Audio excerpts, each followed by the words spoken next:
Pinagpalang araw mga kap, muli po yung lingkod, General Orayon. Samahan nyo ako, i-update ko kayo mga kap sa ating patubig, sa ating sprinkler. So, dalawang shower na ang gumagana ngayon sa ating patubig or sa ating pagpapatubig sa ating mga tanim. So, dumating kanina isang shower, isang sprinkler. Tinesting na nila. Pero ang report sa atin, malakas daw siya. Pwede pa tayo magdagdag ng isa. So titignan natin ngayon kung kinaya niya ba yung dalawa o kakayanin niya pa yung tatlo. So kung makita natin na okay to, pwede pa tayo magdagdag ng isa pang shower or sprinkler.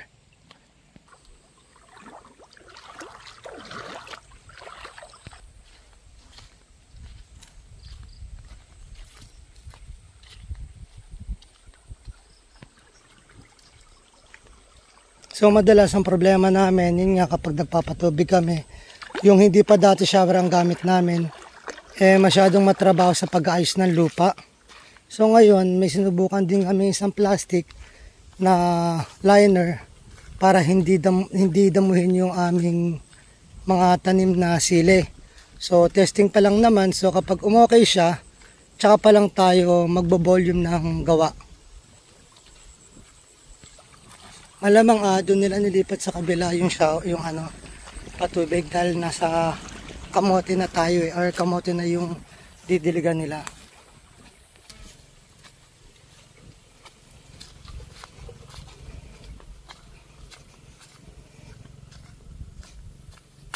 So ito yung dito tapos na magpatubig kanina mag-shower. So ito yung sinasabi ko na sinusubukan namin yung liner para hindi siya magdamo.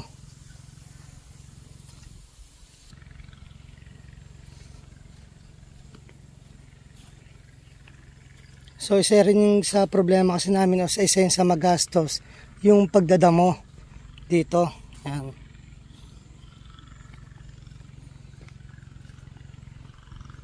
So kung maayos yan at hindi na magkakadamo kahit pa paano, less expenses. Yun nga lang talaga mamumuhunan ka muna sa plastic.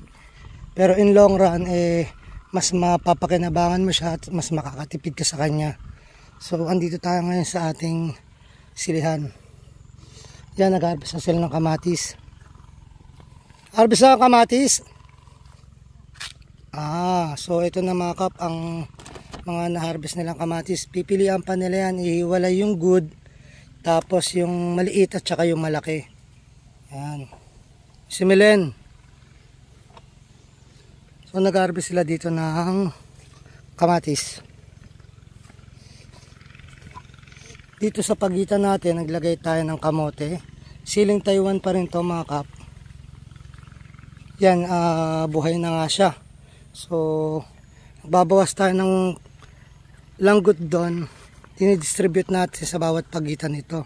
So, pinipilit natin i-recover yung ating mga kamatis. Pero kahit paano nagbubunga pa siya, hinahabol natin ngayon ng mga pataba hanggang sa ma-recover siya. So, ito nga ang sayang. Ayan o. Pag naano ng insekto, nabubutos na. So hindi pa rin sayang to kasi ipapakain pa rin natin to sa ating mga alagang manok o kaya baboy, kambing. So yun na nga sila. Check natin. Bali nung pagkatapos itong matamaan ng bagyong Pipito, itong siling panigang natin ay namumunga pa rin naman siya, i-recover pa rin natin. Yun nga, medyo nagkulang tayo sa pataba. Pero kahit pa paano nagbubunga pa rin siya at saka nagre-recover. Subukan pa rin natin ito mai-recover. Hanggang doon.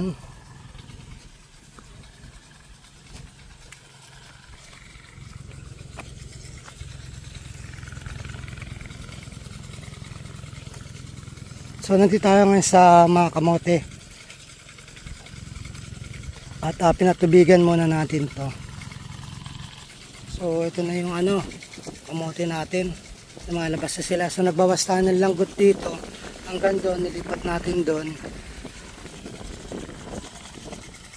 So check pa natin kung saan pa tayo pwede maglipat ng ating mga kamote. So ayan na mga kap, dalawa yung gumagana.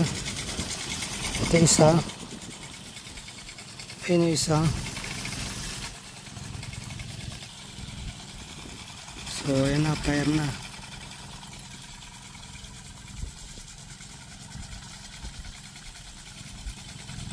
So ito nga pala yung nagpapatubig ngayon, si Rodel at si JM. Yun. So kaya pa ito makakapanggan tatlong shower. Tinodo nyo na yan? Todo na yan? Hindi pa siya nakatodo. So hindi pa nakatodo yung volume ng ng ating machine. So kaya pwede pa tayo magdagdag ng isa pang shower. So mas mabilis yung paraan. So papatay na at ililipat na sa mas malayo, tapos na rin dito.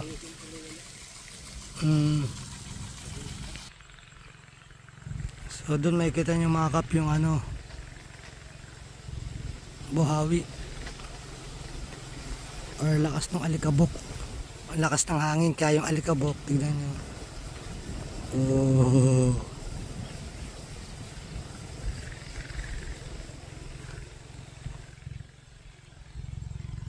O lilipat na nila doon sa mas malayo yung shower.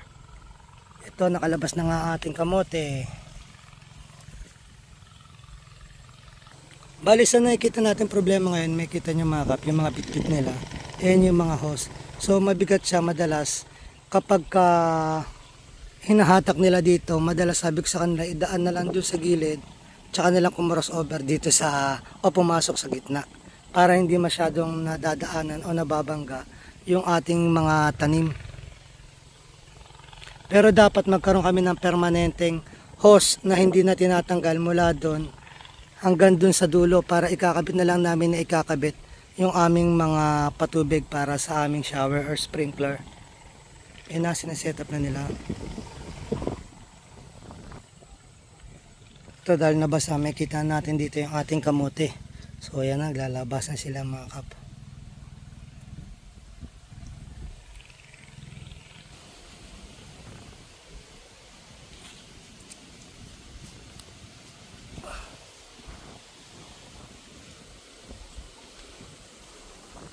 Lumitaw ang ating mga kamote. Yun. So malaki na siya.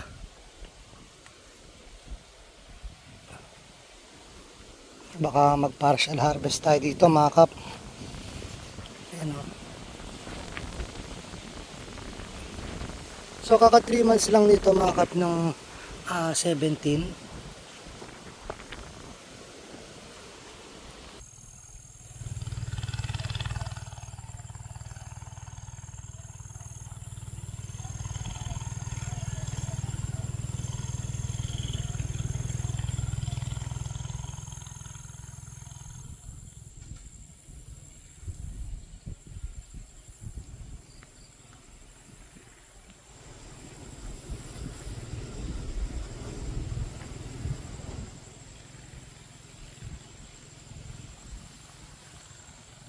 So yan mga kap, binuksan na yung makina.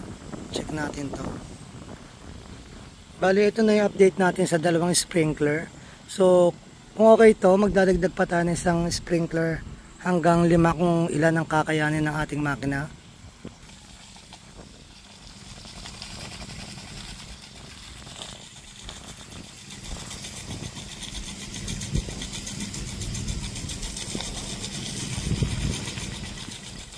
So okay naman siya mga kap, hindi pa nito todo yung niyan, yung makina natin. So sa tingin ko kaya pa ng hanggang 4 yan. Susubukan muna natin bumili pa ng isang machine, isang sprinkler para dito, para saglit lang tayong magpapatubig sa ating mga tanim.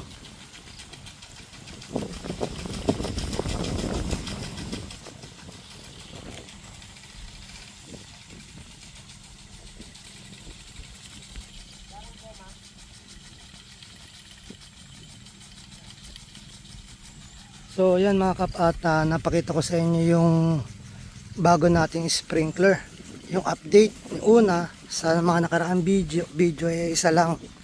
So ngayon napatunayan natin na kaya naman pala yung dalawa. Bali update ko kayo ngayon kapag dumating pa uli ibang shower natin ng sprinkler at ipapakita ko na rin sa inyo yung pag nagpartial harvest kami ng kamote. Muli po yung lingkod, General Orion. At puso po nagpapasalamat sa inyo na walang sawang panonood sa aming mga video. Sana po gabayan kayo ng Panginoon, sampu na inyong mga pamilya, na sana po mingi tayo ng gabay sa Kanya, sa isip, sa salita at gawa, upang magampanan natin tungkulin natin dito sa mundong ibabaw, na naayon sa Kanyang mga kagustuhan at kahilingan. Muli po, maraming salamat. God bless.